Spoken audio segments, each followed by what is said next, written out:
I'm Anton from thesaunaheater.com, and today we're at home here in Tartu, Estonia, and we're going to be talking about, in the heated conversations, about the wood heaters versus the electric heaters. And here I have with me Ted from Whom hosting you guys. Then we have Veeti from thesaunaheater.com. Wood-fired versus electric heaters. People always ask, which one should I get? What's the difference? And there is massive differences. The main thing is the functions of the heater. With wood-fired heater, you burn wood in the fire chamber. That releases the heat that gets transferred to the stones in your wood-fired heater, and then the stones radiate the heat towards you. The best thing about, or the biggest advantage, I would say, about wood-fired heaters versus electric ones is that the fire burning in the fire chamber that is on the floor level, that's going to draw air into the fire chamber. So with wood-fired heaters, people say that there's better sauna air, and that's mainly because there's better circulation. Because in a way you have mechanical vent near the floor, and what happens in the sauna is that hot air always rises up, cold air plummets to the bottom. That's why you need the air to basically circulate. I would say that wood-fired is, in my opinion, more authentic experience, but also somewhat inconvenient in a way, because you need to make the wood, you need to have the wood. Heating up the sauna takes much longer. I would say 1.5 hours on average it takes to heat up like wood-fired sauna. Can be less, can be more, compared to like the convenience that the electric heaters give. Matter of preference, but that's a bit about how wood-fired heaters work. Anton, how do the electric heaters work? Yeah, so basically,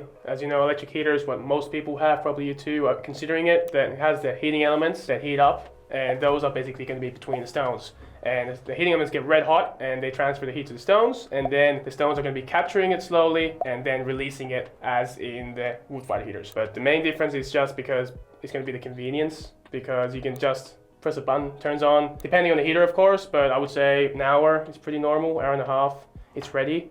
And you can even turn it on before you get home if you have like a Wi-Fi enabled controller, so it's ready when you get there, rather than going for the wood heater. You have to heat it up, put the wood in there, wait a couple hours, then get in there. It's a bit of a process, but in a way, some people like that, and it's definitely more authentic, like Veeti said. But I mean, if you're every day going to sauna, I would definitely get an electric heater. But then if you have the option of having two saunas, then definitely go for like a wood heater separate if you don't go there every day. So that's because it's more of like a weekend getaway style, that it's more of a process. I would say that one thing with electric saunas as well, and I'm not biased towards one or the other. I have both. I have in my summer cottage wood-fired heater, and at my home I have an electric heater. But the thing is also that electric heaters are very sensitive to errors. So if you size it incorrectly, it can break. Heating elements can break. If you don't get the ventilation going properly, if you get electric spikes from your electrical network, that there is so much stuff that can go wrong with wood-fired heaters. The best thing is that they can't basically break. Like this is pile of rocks and pile of steel. Basically indestructible, really. It's so simple how they work. It's just wood in there, gets hot,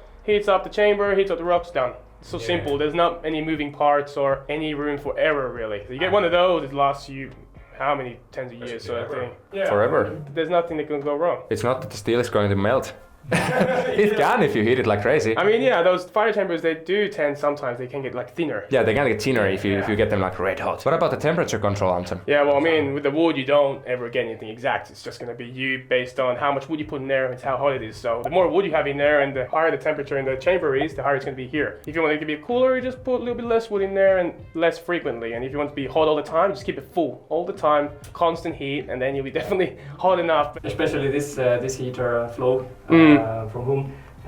This is not meant to fill it fully all the time. Yeah. It doesn't need that because it has like a really efficient chambering system inside of the heater. It makes like an extra cycle or something. Yes. Yeah. Yes. So it keeps like 75% of the power that it gives out inside of your sauna room, not going through this chimney. I totally agree that if you have an option, have two saunas, one with a wood fire and one with an electrical one. Of course, wood fire sauna needs a bit more preparation, but it can be like a relaxing thing, and like a ritual itself. So like I mean, it's nice. Ceremony, you prepare everything and then you go to the sauna, and but you can't regulate it that precise. You can't really regulate the temperature much, but you can always open the vents or open the door to reduce the temperature a bit with wood-fired saunas. But with electric saunas, you get the exact temperature, at least at the temperature sensor location.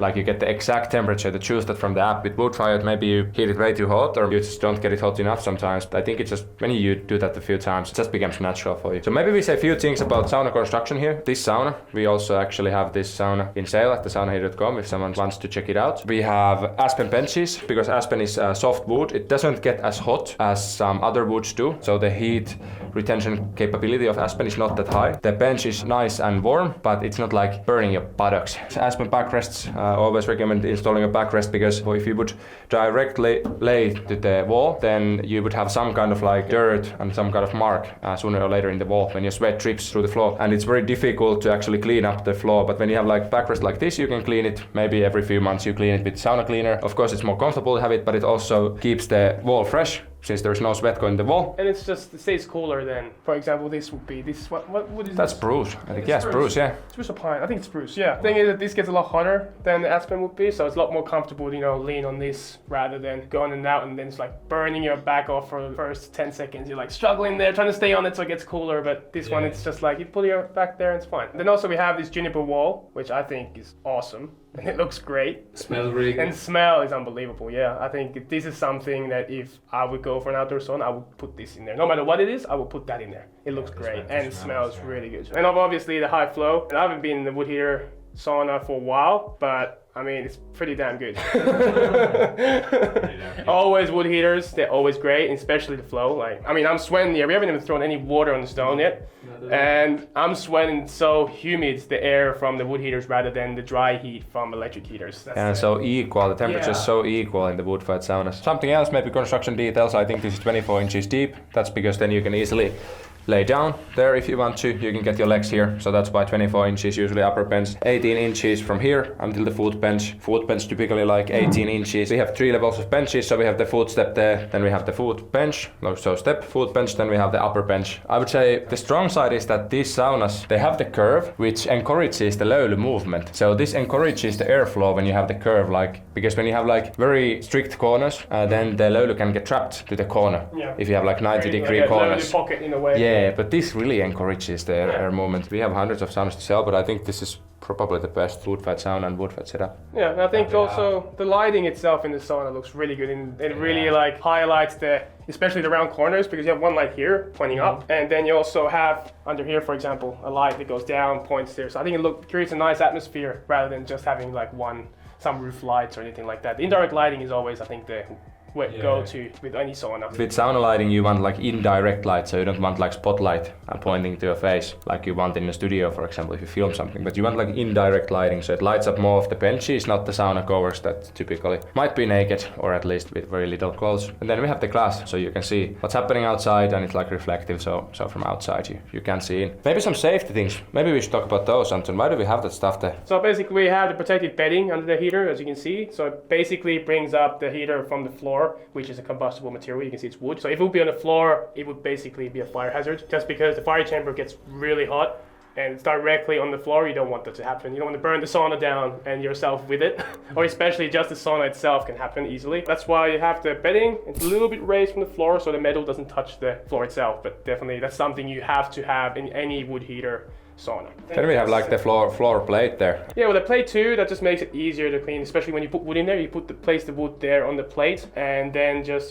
put it in the fire chamber itself rather than just putting the wooden floor. It's easier to clean also. You really don't want those ashes inside. The wood, it cannot burn once again. Especially when you pull the ashtray out, it's going to be pretty messy in a way. If we pull it out, it's going to be a lot of air pushing. It's really light, so like boom, it's like you blow it, it's going to fly everywhere. I have talked with one to do through the wall, basically fire chamber, because they don't want any like the debris inside the sauna, or they don't want the wood to be the outside finish. Yeah, because it kind of gives rubbish. But the thing is that you would lose the best the circulation effect, because as we explained in the beginning, that fire chamber and the wood burning there is going to draw in air, like combustion air, so that creates the circulation. You are going to lose that benefit, and then you have to be more careful with ventilation, and it's much more difficult to get the ventilation going, because then it's just like an electric heater. And also the thing is that you don't need that bedding under the heater with electric heaters, because electric heaters usually have the compartment in the bottom where you have these wires. So electric heaters usually start getting hot from like midway, or a bit depending about the model, but from the maybe upper 2/3. First third. So the electric heaters are not hot from the bottom, but since the wood burning happens at the bottom is the hottest part of like wood-fired heater, like this whole hive here. So that's why electric don't have this bedding. I think too, like, if you want to consider going outside fed the chamber or just inside, I would definitely just go to inside. Like Vedi said, the ventilation's better, and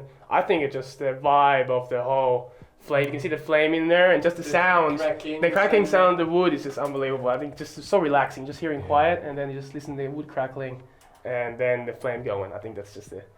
And that's like the most traditional. You see the fire itself. We could discuss 100 more different things like ventilation and why do we have this here, adjustable vent, drying vent, and blah blah blah. But this would be a really long episode. So if you want to learn more about ventilation, check our masterclass about that here. And I will see you in the next episode. Thanks for watching.